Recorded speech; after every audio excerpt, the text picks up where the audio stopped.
La parole est à Monsieur Coquerel. Merci Monsieur le Président. Chers collègues, Monsieur le Ministre, juste au préalable, il faudra que vous m'expliquiez, au-delà du terme de communication, ce que vous entendez quand vous dites que les États généraux de l'alimentation vont se transformer en Parlement de l'alimentation.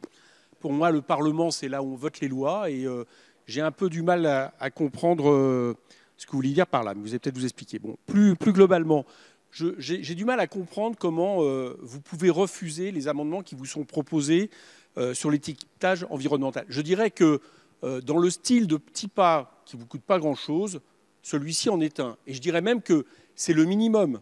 C'est le minimum parce que dans le même temps, malheureusement, en termes de poison dans l'alimentation, les choses ne s'arrangent pas. Alors on verra peut-être, et j'espère qu'on ne le verra pas en pleine nuit cette fois-ci, ce que nous ferons de l'amendement proposé sur l'interdiction du glyphosate dans les 3 ans qui sera proposé cette nuit. Mais plus globalement, vous l'avez dit d'ailleurs, Monsieur le Ministre, à un moment, vous dites on doit effectivement savoir, il serait souhaitable de savoir ce qu'il y a dans les produits que nous consommons et que nous ne produisons pas en France. Et là, vous mettez le doigt sur le problème principal, c'est que nous allons vers des accords de libre-échange qui vont permettre d'importer en France des produits que nos agriculteurs ne font pas, donc il y a une concurrence déloyale, je dirais, et qui sont un moins-disant écologique, un moins-disant pour l'alimentation. Alors moi, je vous dirais, en réalité, on ne devrait même pas débattre de ça. On devrait débattre de ne pas importer ces produits. Parce que c'est quand même quelque part, j'allais dire, inconvenant qu'on puisse consommer des produits importés que nous n'avons pas le droit de produire. Nous avons raison de ne pas avoir le droit de produire, mais nous ne devrions pas les importer, donc nous devrions mettre en place un protectionnisme solidaire.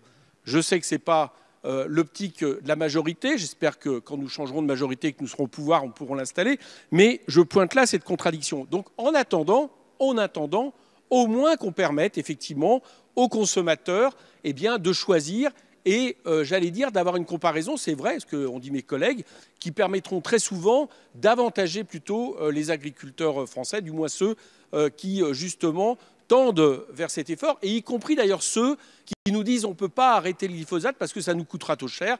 Si on voit qu'il y a du glyphosate dans certains produits, ceux qui n'en utilisent pas seront avantagés. Voilà, pour toutes ces raisons, nous appelons à voter les amendements sur ces questions d'étiquetage